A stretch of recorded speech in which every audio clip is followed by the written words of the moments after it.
오늘 우리에게 주시는 하나님 말씀, 신약성경 사도행전 1장 21절에서 26절까지 말씀입니다. 신약성경 사도행전 1장 21절에서 26절까지 제가 가진 성경책 신약성경 187면에 기록되어 있습니다.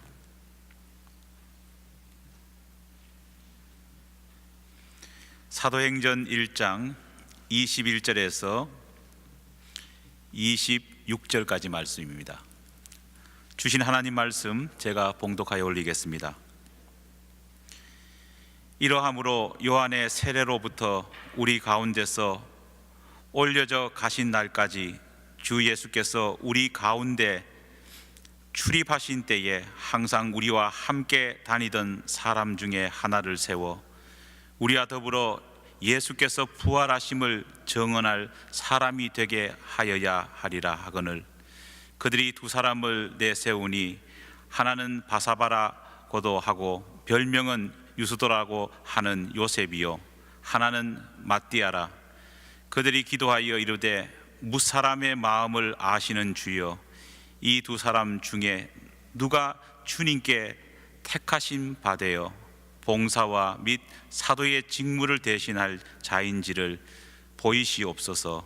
유다는 이 직무를 버리고 제 곳으로 갔나이다 하고 제비 뽑아 matti아를 얻으니 그가 11 사도의 수에 들어가니라. 아멘. 할렐루야. 겨울이 긴 것 같았지만은 겨울이 지나가는 것을 느끼게 됩니다. 요즘 저희 집 앞에 있는 작은 화단을 보면은요, 새싹들이 하나씩 둘씩 올라오는 것을 봅니다. 여러분은 새싹을 보면서 어떤 걸 느끼십니까? 저는 새싹을 보면서 여름 내에 그 새싹 가운데에 풍성하게 맺힐 어떤 열매와 결과물을 바라봅니다. 마치 엘리야가 산꼭대기에서 정말 손바닥만한 작은 구름을 보고도 하나님이 그들 가운데 내린 재앙이 풀려져서 비가 내리고 그것도 폭우가 내릴 만큼 하나님의 그 사랑이 회복되는 것을 보듯이 작은 새싹이지만은 그러한 희망을 가져봅니다. 우리의 삶 가운데서도 이러한 희망과 고백은 중요한 것 같습니다. 이러한 희망의 놀라운 역사심이 여러분 가운데 있기를 간절히 축원합니다. 하나님 나라로 돌아가신 예수님을 배웅한 이후에 마가의 다락방으로 돌아온 11 제자와 120여 성도들은 이제 무엇을 해야 될까 참 막막했습니다. 한 번도 겪어보지 못한 예수님의 부재라는 그런 현실 속에 그들이 직면했습니다. 혼란스러웠습니다. 마가의 다락방은 예수님과 그들에게 참 뜻깊은 추억이 남아있던 자리였습니다. 예수님께서 예루살렘에 올라오실 때마다 언제나 그곳에 머무셨고 십자가에 달리기 전밤에도 마지막 만찬을 바로 그 마가의 다락방에서 제자들과 가지셨습니다. 하지만 이젠 그곳에 더 이상 주님은 계시지 않습니다. 답답하고 막막한 그들은 누가 먼저라 할 것 없이 하나님께 기도하기 시작했습니다. 기도는 하나님과의 대화라 그렇게 우리가 흔히 얘기합니다. 하지만 그날 그들이 드린 기도는 대화라기보다는 엄마를 잃은 아기의 울부짖음과 같은 그런 기도였습니다. 정말 주님의 명령을 따라서 예루살렘을 떠나지 말고 예수님께서 약속하신 성령이라는 것을 기다려야 하는지, 그걸 기다리는 것이 현명한 선택인지 확신할 수 없었습니다. 왜냐하면 지금도 저 밖에는 예수님을 처형했고 지금 또 예수님을 따르는 잔당들을 소탕하기 위해서 집집마다 수색을 하고 있는 로마 병정들이 돌아다니고 있었기 때문입니다. 이런 상황에서 상식적으로 본다면 최대한 빨리, 최대한 멀리 예루살렘을 벗어나는 것이 현명한 삶처럼, 현명한 선택처럼 그들은 보였습니다.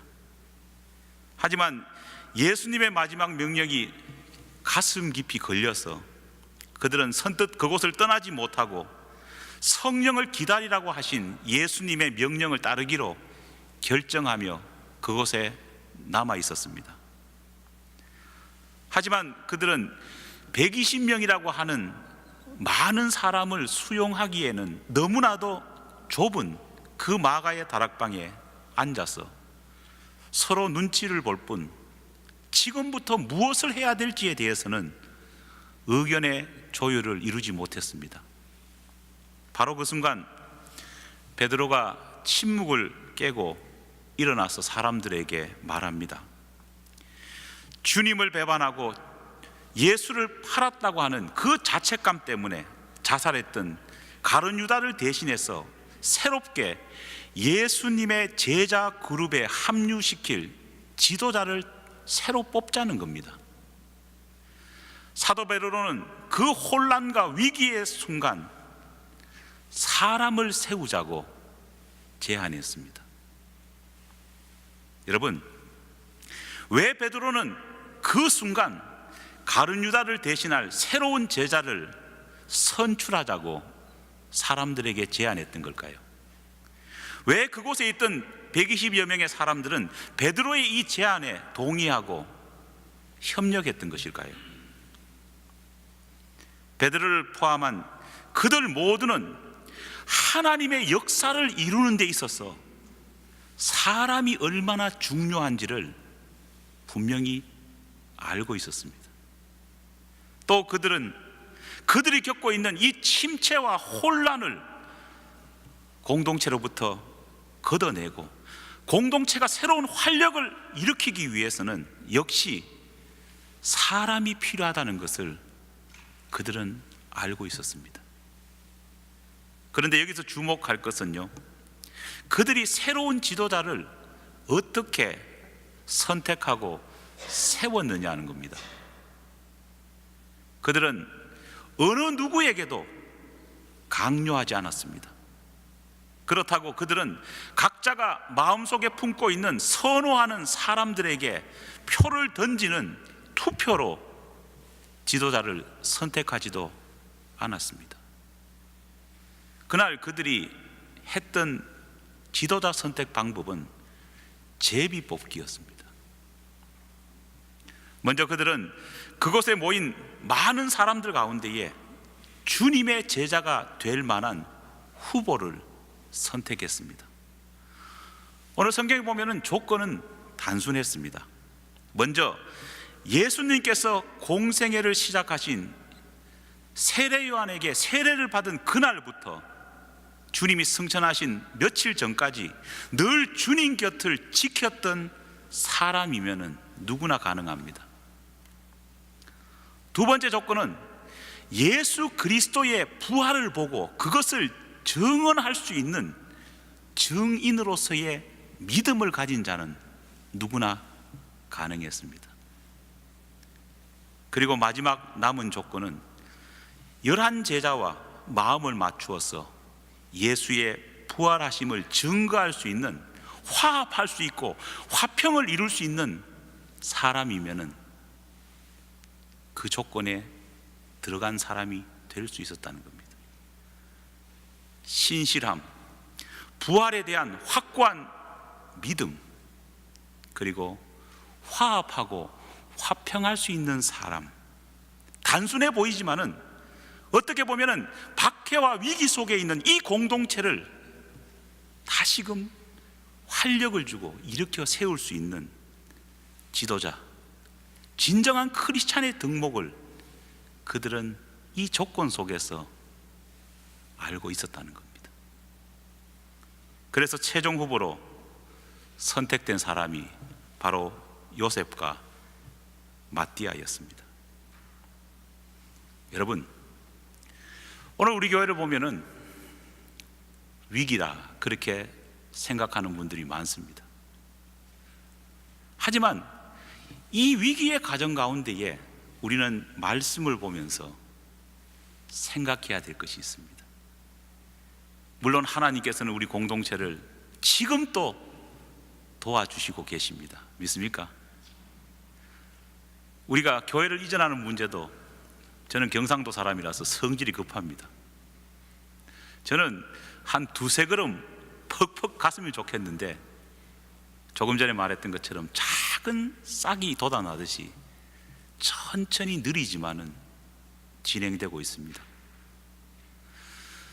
중요한 것은 하나님이 우리와 함께 하시기 때문에, 또 하나의 측면에서 중요한 것은 하나님은 사람을 통해 역사하시기 때문에 우리 공동체에 새로운 활력을 줄 수 있는, 여기 앉아있는 여러분 모두가 바로 오늘의 요셉, 오늘의 마띠아와 같은 후보가 되어야 된다는 겁니다.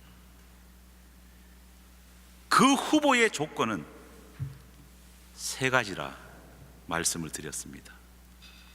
그것은 늘 힘들고 어려울 때에 주님 곁을 지킨 사람입니다. 그러나 단순히 주님 곁을 지켰다고 주님이 선택하시는 것은 아닙니다. 두 번째로는 부활에 대한 분명한 믿음의 확신이 있어야 됩니다. 믿습니까? 부활이 왜 중요하느냐? 부활이 뭡니까? 죽음, 완전한 절망 가운데서도 뭐를 보는 겁니까? 다시금 소생하고 희망이 있다는 것을 보는 겁니다. 엘리야가 산꼭대기에서 정말 손바닥보다 작은 그 구름을 보고도 놀라운 회복이 있구나를 보는 그 해안이 바로 부활의 신앙입니다. 우리 교회의 여러 가지 어려움을 보고도 하나님께서 작지만은 이루어 가시는 그 모습을 볼 수 있는 눈을 가진 사람이 부활의 신앙을 가진 사람이라는 겁니다. 그 사람이 필요한 겁니다. 마지막으로 화평하는 사람이 필요하다는 겁니다. 왜 그럴까요? 우리는 나약한 인간입니다. 목사도 여러분도 다 나약합니다. 예수님이라면 그렇지 않지만은 나약한 인간이기 때문에 오늘 부활의 믿음과 신앙을 가진 자라고 할지라도 내일 힘들면은 어떻습니까? 죽음으로 떨어질 수 있는 것이 우리입니다. 조속간에 마음이 변하는 것이 누굴까요? 저와 여러분입니다. 그래서 힘들고 어려운 사람들을 서로 북돋울 수 있는, 때로는 힘들고 어려운 상황 속에서 서로 상처 입지만은 서로 화평하게 이끌어 줄 수 있는 그런 사람이 필요하다는 겁니다. 오늘 우리 교회에 필요한 일꾼이 그런 일꾼이고, 저도 여러분도 그런 사람이 되어야 될 줄 믿습니다. 그날 최종 후보로 요셉과 마띠아가 선택되었습니다. 그런데 사람에 대한 선입견과 견해가 들어간 투표로 일꾼을 뽑지 않았습니다. 그들이 뽑은 방법은 뭐냐? 제비 뽑기로 일꾼을 선택했다는 겁니다. 아마도 거기 모였던 120명의 크리스찬들은요, 누구를 뽑을 것인가라는 마음은 하나도 없었을 겁니다. 왜냐? 제비 뽑기니까. 오히려 그들은 과연 하나님이 누구를 선택하실 것인가, 여기에 궁금증을 가지고 있었을 겁니다. 내가 투표에 와서 뽑는다면은 누가 뽑힐 것인가, 내가 지지하는 사람이 뽑혀질 것인가, 거기에 관심을 가졌겠지만은 내가 할 수 없는 제비 뽑기로 지도자를 선택하니까 누가 누구를 뽑을 것이냐가 아니라 하나님이 누구를 선택할 것인가, 여기에 관심을 가질 수밖에 없었다는 겁니다. 후보에 오른 사람 역시도요, 누가 나를 지지할까, 누가 내 편일까, 그것을 생각하면서 판세 분석을 하지 않았을 겁니다. 왜냐? 투표가 아니었기 때문에. 오히려 그들도 하나님께서 혹시 나를 선택하신다면 내가 그 일을 감당할 수 있을까? 그것에만 관심을 둘 뿐이었습니다. 여러분, 참 달라도 너무 다르지 않습니까? 요즘은 한 공동체의 지도자가 된다는 것은요, 어떤 감투와 권력을 쓰고 가지는 것으로 인식될 때가 많습니다. 그래서 사람들은 어떤 직책을 얻게 되면은요, 그 직책으로 말미암아 가지게 되는 힘과 권세에 포커스를 맞춥니다.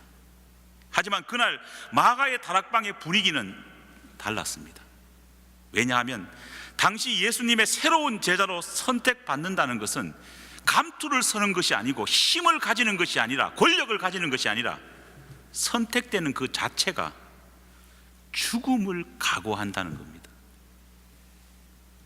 소위 그날 선택은 한마디로 주님과 복음을 위해서 누가 더 빨리 죽을 것이냐, 죽을 사람을 고르는 그 모습이 바로 그날의 지도자를 세우는 의미였습니다. 결국 요셉과 마띠아 두 사람 가운데에 하나님께서는 마띠아를 예수님의 새로운 제자의 일원으로 선택해 주셨습니다. 그런데 여러분 한번 생각해 보십시오. 마띠아가 선택되는 바로 그 순간 마띠아가 됐습니다. 그렇게 발표되는 그 순간 마가의 다락방의 분위기가 과연 어떠했을까요? 우리가 흔히 보듯이 당선을 축하하는 지지자들의 환호 속에서 마띠아가 승리의 V자를 그리면서 환호했을까요? 옆에는 축하의 꽃다발을 주면서 마띠아에게 가슴에 안기며 그런 열광이 있었을까요?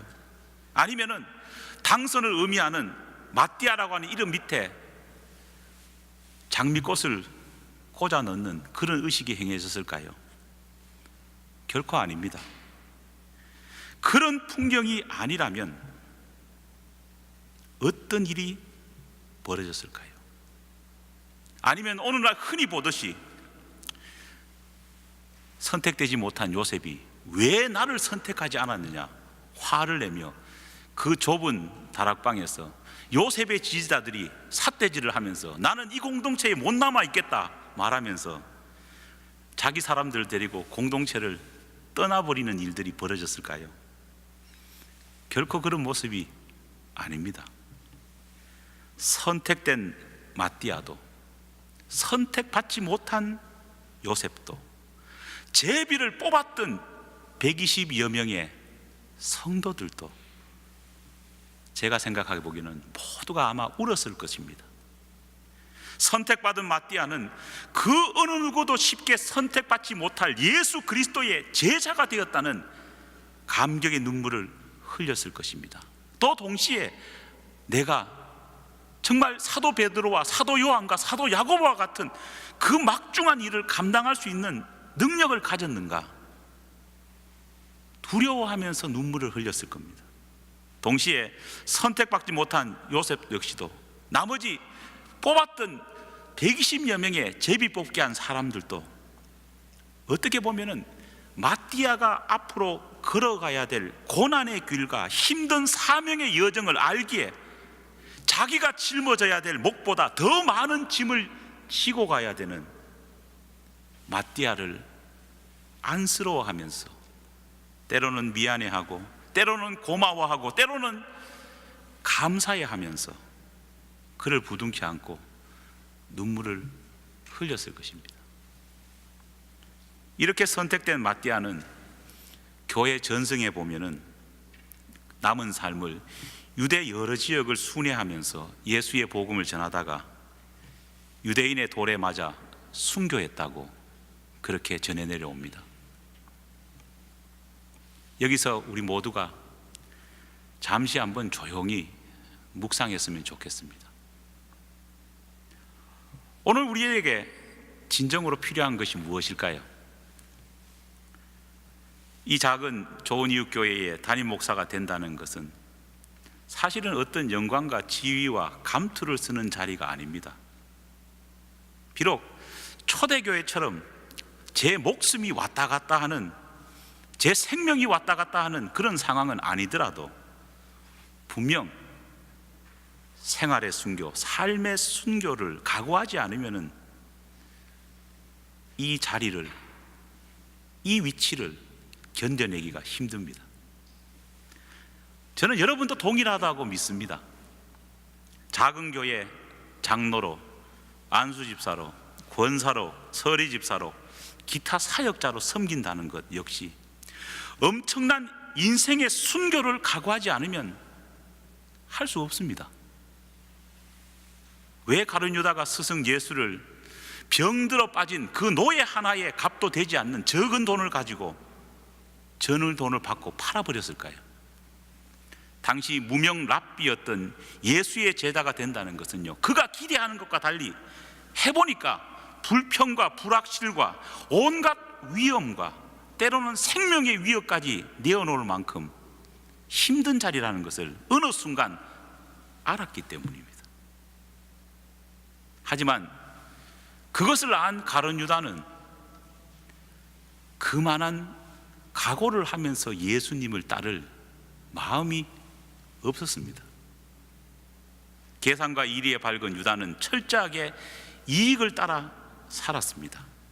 그러다 보니 예수님의 제자로 살면서 불평과 위험, 어려움, 그 모든 것을 감수하기보다는 그런 것을 경험할 때마다 불평과 후회만 만들어졌습니다. 결국은 이것이 그가 미련 없이 예수를, 병든 노예 값어치도 안 되는 그 돈 몇 푼 받고 예수를 팔아버린 이유였습니다.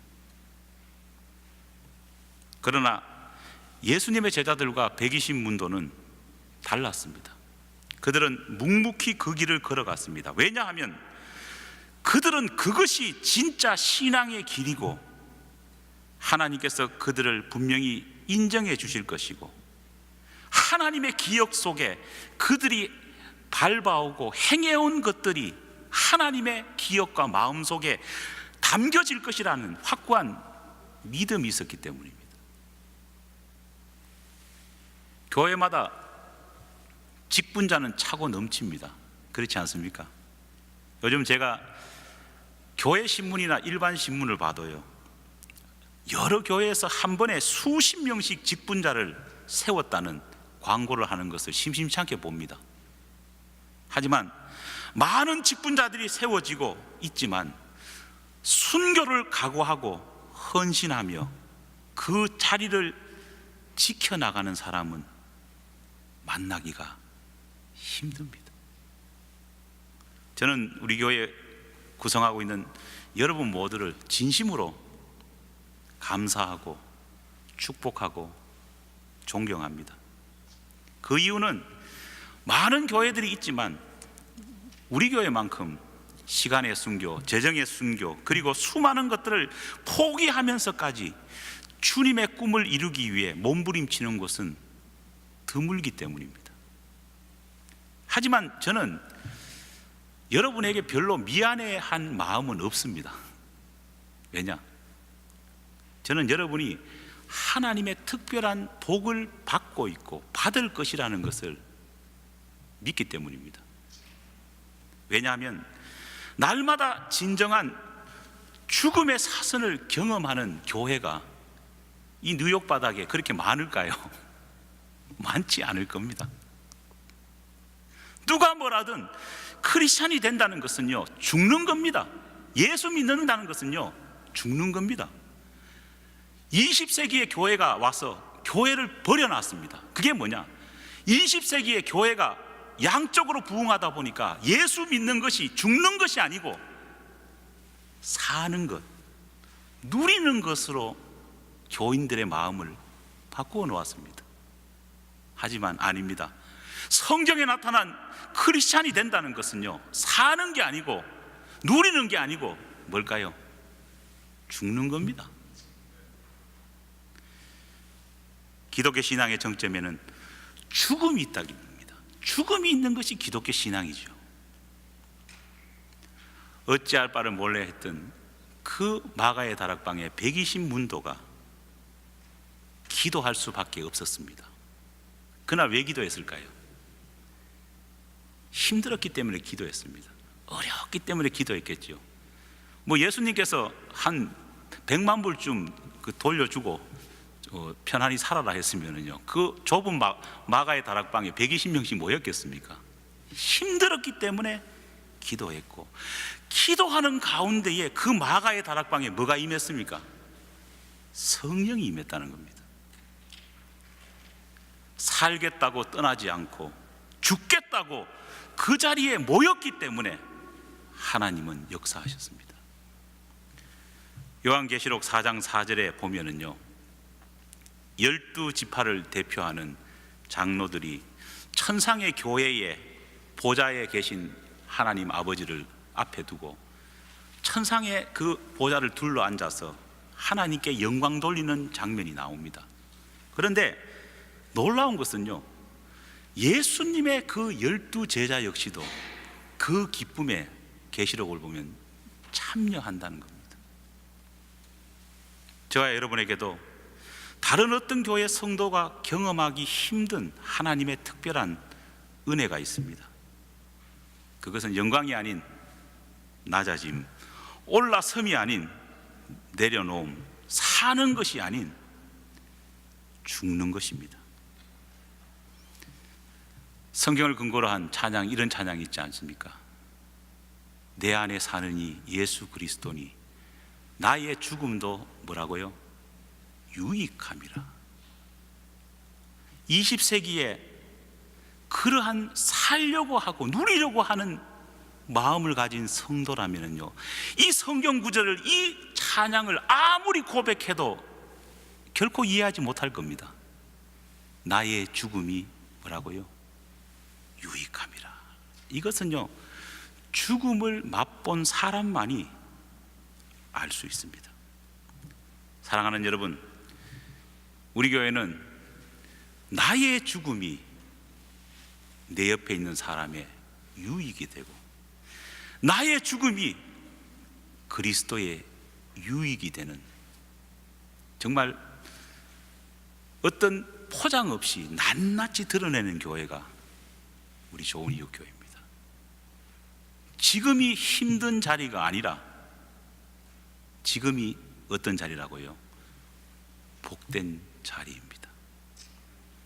사랑하는 여러분, 우리의 약함, 우리의 어려움을 자부심으로 가졌으면 좋겠습니다. 하나님께서는 우리 교회가 이 마음을 잊지 않는다면 놀라운 계획을 실현 주실 줄 믿습니다. 우리 함께 같이 기도하겠습니다. 주님의 마음을 생각하며 예수님을 하늘나라로 돌려보내고 제자들과 120문도가 가졌던 그 마음을 이 시간 생각해 보았으면 좋겠습니다. 또한 어려움을 이기기 위해서 선택한 믿음의 사람, 위기를 극복해 줄 수 있는 믿음의 지도자들을 세울 때 그들이 간절히 바랬던 소망들을 생각해 보았으면 좋겠습니다. 오늘 어려운 우리 교회 가운데에 동일하게 그런 사람이 필요합니다. 그런 사람이 저가 되어야 되고, 그런 사람이 여러분이 되어야 될 줄 믿습니다. 어려울 때일수록 떠나지 않고 주의 곁에 붙어 있던 사람, 어려운 가운데서도 절망하지 않고 죽음까지도 부활의 소망으로 볼 수 있는 믿음의 사람, 때로는 실망하고 좌절하고 좌충우돌 할지라도 함께 손을 잡고 일어설 수 있는 화평의 사람, 바로 그런 사람이 우리 교회에 필요하고, 그런 사람이 우리가 되어야 될 줄 믿습니다. 이 시간 우리 같이 한번 기도하겠습니다. 하나님, 복된 자리에 우리를 세워주심을 감사합니다. 내가 주님의 이 위기에 있는 초대교회에 성도들이 고백했던 이런 사람이 되게 도와주시옵소서. 늘 주님 곁에서 주님 곁을 지키고, 늘 절망의 구름텅이 가운데서도 부활의 증인으로서의 소망을 가질 수 있는 믿음의 소유자, 그리고 때로는 넘어지고 힘들어하는 사람들을 이렇게 세워서 함께 갈 수 있는 형통의 사람이 되게 도와주시옵소서. 우리 소망하면서 같이 기도하겠습니다. 다 같이 기도하겠습니다. 하나님 감사합니다. 이런 사람이 되기를 원합니다. 이런 사람이 우리가 되기를 원합니다. 주님, 늘 주님 걸 버티지 않고 늘 주님 곁을 떠나지 않는 우리 모두가 될 수 있도록 도와주시옵소서. 주님, 살려고 떠나는 사람이 아니라 차라리 주님과 함께 죽으려고 남는 자가 되게 도와주시옵소서. 하지만 그 죽음을 절망으로 바라보는 것이 아니라 죽음 가운데서 새로운 산 소망의 부활을 볼 수 있는 우리가 될 수 있게 도와주시옵소서. 또한 서로 어려운 사람들 가운데에 형통할 수 있는 힘을 줄 수 있는 사람이 되게 도와주시옵소서. 주님, 은혜를 허락하여 주시옵소서. 믿음으로 더하여 주시옵소서. 하나님 감사합니다. 오늘 우리 교회를 놓고 같이 한번 기도합니다. 주여, 기나긴 겨울 가운데서도 봄이 찾아오듯이 우리 교회 가운데서도 하나님의 놀라우신 부흥의 열기와 불꽃은 분명히 예배되어 있을 줄 믿습니다. 교회를 이전하려고 하는 마음들이 우리 마음 가운데 품게 하신 주님, 또 그 일이 작지만은 늘 한 걸음 한 걸음 우리의 꿈을 향해서 다가가게 하심을 감사드립니다. 하지만은 현실적인 어려움과 아픔이 우리를 힘들게 합니다. 그러나 주님께서 지켜보아야 주셔서 이 하나님께서 이 21세기에 주의 십자가와 죽음과 낮아짐과 고통의 의미를 체험할 수 있는 이 교회, 우리 교회가 얼마나 우리 인생 가운데에, 우리의 신앙 가운데에 복이고 축복인지를 알 수 있는 성숙한 신앙인이 될 수 있도록 도와주시옵소서. 절망 가운데서도 하나님, 살아계시는 하나님을 믿기에 소망을 얻게 하여 주시옵고, 또한 우리 가운데에 화평의 사람들이 일어나서 서로가 서로의 손을 잡고 격려하며 나갈 수 있도록 도와주시옵소서. 우리 가운데에 늘 역사하시는 주님, 한 사람 한 사람의 영혼 가운데에 오늘 성경에서 뽑혀진 마띠아처럼 사명감 가지고 책임감 가지고 살아가는 우리 모든 교우들이 될 수 있도록 도와주시옵소서. 예수님 이름으로 기도드립니다. 아멘.